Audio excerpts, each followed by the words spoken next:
देश में कोरोना के मामले बढ़कर 17,000 के पार हुए। अब तक 543 लोगों की मौत, 2,557 मरीज ठीक हुए।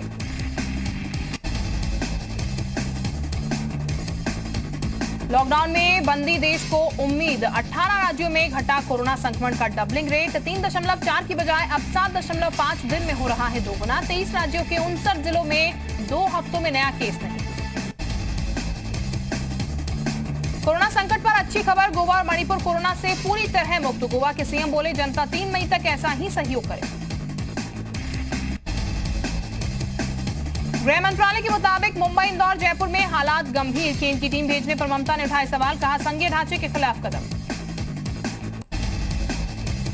यूपी में कोरोना के 1030 एक्टिव केस, 52 जिलों में पहुंचा संक्रमण। आज 3 नए जिलों में मिले कोरोना के केस। अभी तक यूपी में 129 लोग डिस्चार्ज। यूपी में 10 से ज्यादा कोरोना के केस वाले जिलों में जारी रहेगी सख्ती। सीएम योगी ने सोशल डिस्टेंसिंग के नियम का कड़ाई से पालन कराने का दिया निर्देश। कोटा से आने वाले सभी बच्चों को 14 दिन होम क्वारंटाइन में रखा जाएगा। पालघर लिंचिंग मामले में उद्धव ठाकरे का बयान, कहा सांप्रदायिक रंग देने की कोशिश न करे, गलतफहमी से हुई हत्या, किसी दोषी को छोड़ेंगे नहीं। गृह मंत्रालय ने महाराष्ट्र सरकार से मांगी रिपोर्ट। महाराष्ट्र के पालघर हत्याकांड को लेकर सीएम योगी ने उद्धव ठाकरे से की बात। सीएम योगी ने आरोपियों के खिलाफ कड़ी कार्रवाई का किया आग्रह। सीएम योगी ने ट्वीट कर मामले की जानकारी दी। लॉकडाउन की वजह से बद्रीनाथ धाम के कपाट अब 15 मई को खुलेंगे। सीएम त्रिवेंद्र ने कहा रावल केदारनाथ को लेकर भी जल्द ऐलान करेंगे। दिल्ली में corona positive pizza delivery boy के साथ काम करने वाले 16 लोगों की रिपोर्ट नेगेटिव। यूपी में ग्रेटर नोएडा का चेरी काउंटी सोसाइटी सील, एक कोरोना पॉजिटिव पाया गया। मुख्यमंत्री योगी आदित्यनाथ के पिता का निधन, दिल्ली के एम्स में ली आखिरी सांस। किडनी और लीवर की समस्या के कारण 13 मार्च को कराया गया था भर्ती। कल हरिद्वार में होगा आनंद सिंह बिष्ट का अंतिम संस्कार। कर्तव्य बोध में अडिग सीएम योगी ने पिता के निधन पर लखनऊ से ही दी श्रद्धांजलि। अंतिम संस्कार में नहीं हो पाएंगे शामिल। सीएम योगी के पिता के अंतिम संस्कार में शामिल होंगे उत्तराखंड के सीएम त्रिवेंद्र सिंह रावत। सीएम योगी के परिजनों से अपील, लॉकडाउन का पालन करते हुए कम से कम हो अंतिम संस्कार में शामिल। आनंद सिंह बिष्ट के निधन पर यूपी के राज्यपाल आनंदीबेन पटेल और डिप्टी सीएम केशव प्रसाद मौर्य ने जताया दुख। सीएम योगी के पिता के निधन पर उत्तराखंड के सीएम त्रिवेंद्र सिंह रावत ने दुख जताया। उन्होंने ट्वीट कर लिखा, परमात्मा परमेश्वर पुण्य आत्मा को अपने श्री चरणों में स्थान दें। ओम शांति शांति शांति। केंद्रीय मंत्री डॉक्टर रमेश पोखरियाल निशंक ने यूपी के सीएम योगी आदित्यनाथ के पिता के निधन पर गहरा दुख व्यक्त किया।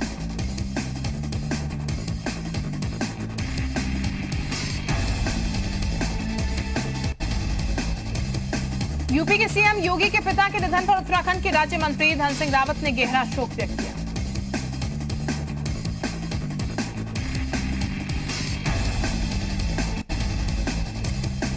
मुख्यमंत्री योगी आदित्यनाथ के पिता के निधन पर अखिलेश यादव ने ट्वीट कर श्रद्धांजलि दी। अखिलेश ने ट्वीट किया कि मुख्यमंत्री योगी आदित्यनाथ जी के पिता के देहावसान पर भावभीनी श्रद्धांजलि।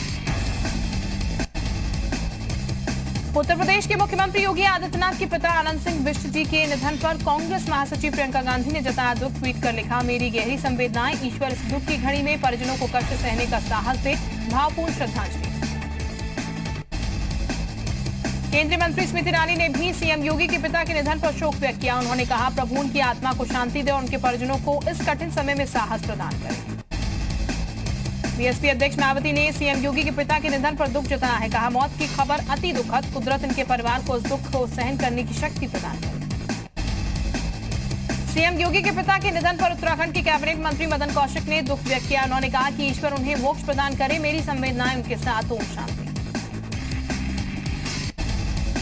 यूपी के डिप्टी सीएम दिनेश शर्मा ने सीएम योगी के पिता आनंद सिंह बिष्ट के निधन पर शोक जताया। कहा मेरी गहरी संवेदनाएं, ईश्वर से प्रार्थना है कि वो दिवंगत आत्मा को शांति प्रदान करे। सीएम योगी के पिता के निधन पर प्रगतिशील समाजवादी पार्टी के अध्यक्ष शिवपाल सिंह यादव ने दुख व्यक्त किया। उन्होंने कहा ईश्वर दिवंगत की आत्मा को शांति प्रदान करे।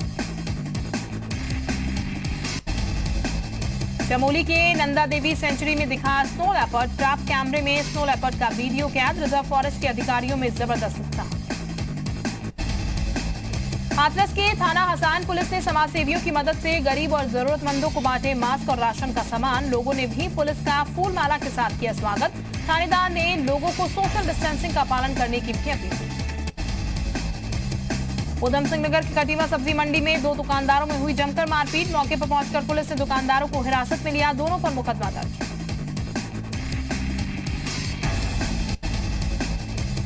आगरा में हॉटस्पॉट एरिया की संख्या में इजाफा। जिले में हॉटस्पॉट की संख्या 62 से बढ़कर अब 73 हुई। नए हॉटस्पॉट को किया गया सील। नए इलाकों में आने वाले सभी घरों के सदस्यों की थर्मल स्क्रीनिंग होगी। इसके साथ ही सभी जगहों पर सैनिटाइज भी किया जाएगा। कोटा से बच्चों को लेकर एक बस ऋषिकेश पहुंची। छात्रों को किया जाएगा स्वास्थ्य परीक्षण। रिपोर्ट नेगेटिव आने पर छात्रों को होम क्वारंटीन किया जाएगा। परीक्षण के बाद रोडवेज बसों में भेजे जाएंगे घर।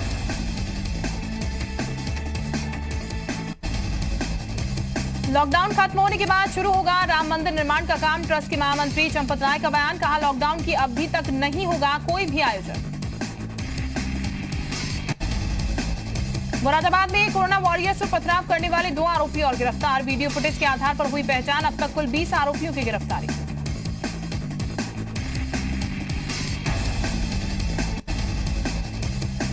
पंजाब ने भी लॉकडाउन में किसी प्रकार की छूट देने से इनकार किया। सीएम कैप्टन अमरिंदर सिंह ने कहा कि गेहूं खरीद को छोड़कर बाकी किसी भी काम की छूट नहीं मिलेगी। रमजान में भी लोगों को घरों को बाहर निकलने की मंजूरी नहीं दी जाएगी।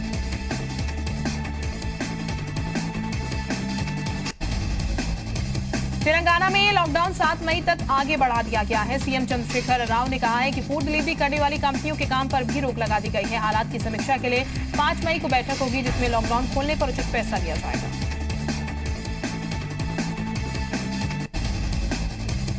ललितपुर में प्राइवेट एम्बुलेंस मालिक और ड्राइवर के खिलाफ केस दर्ज। लॉकडाउन के दौरान नियम तोड़ने पर हुई कार्रवाई।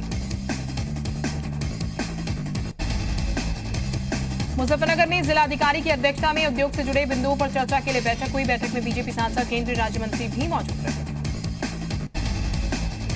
सहारनपुर में कोरोना मरीजों की बढ़ती संख्या के मद्देनजर पूरे देवबंद को सील किया गया है। मौलाना कारी इसहाक गोरा भी सभी लोगों को अपने घरों में रहने की अपील कर रहे हैं।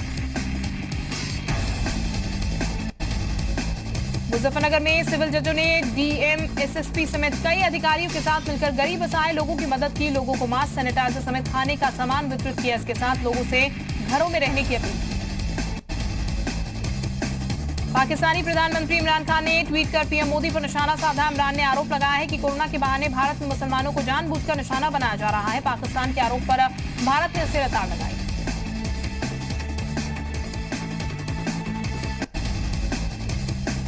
कोरोना से लड़ने के लिए भारत ने अफगानिस्तान को दवाओं की खेप भेजी। अफगानिस्तान में तैनात भारतीय राजदूत ने खेप को अफगानी स्वास्थ्य मंत्री के सुपुर्द किया। अफगानिस्तान ने मदद के लिए भारत का आभार जताया। देश की 20 फिल्मी हस्तियों ने बयान जारी कर नागरिकता कानून का विरोध करने वाले गिरफ्तार छात्रों को जल्द रिहा करने की मांग की। इन फिल्मी हस्तियों में अनुराग कश्यप, विशाल भारद्वाज और महेश भट्ट शामिल।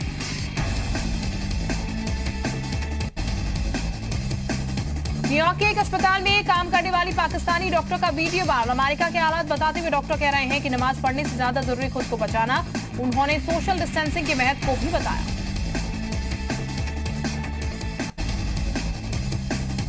कोरोना की दवाओं के परीक्षण और वैक्सीन पर काम करने के लिए सरकार ने उच्च स्तरीय टास्क फोर्स का गठन किया। टास्क फोर्स में नीति आयोग के सदस्य, प्रधानमंत्री के मुख्य वैज्ञानिक सलाहकार, आईसीएमआर समेत कई विभागों के सदस्य शामिल। लंदन के नाइटिंगेल अस्पताल में ब्रिटेन का पहला कोरोना मरीज रविवार को डिस्चार्ज हो गया। 55 साल के मरीज के ठीक होने पर अस्पताल के मेडिकल स्टाफ ने तालियां बजाकर उसे विदा किया। अस्पताल के डायरेक्टर ने कहा कि ये हम सबके लिए बेहद खुशी का मौका है। टर्की में कोरोना संक्रमितों का आंकड़ा 82,000 के पार पहुंच चुका है। इसके साथ ही संक्रमितों की संख्या के मामले में टर्की ने पड़ोसी ईरान को भी पीछे छोड़ दिया।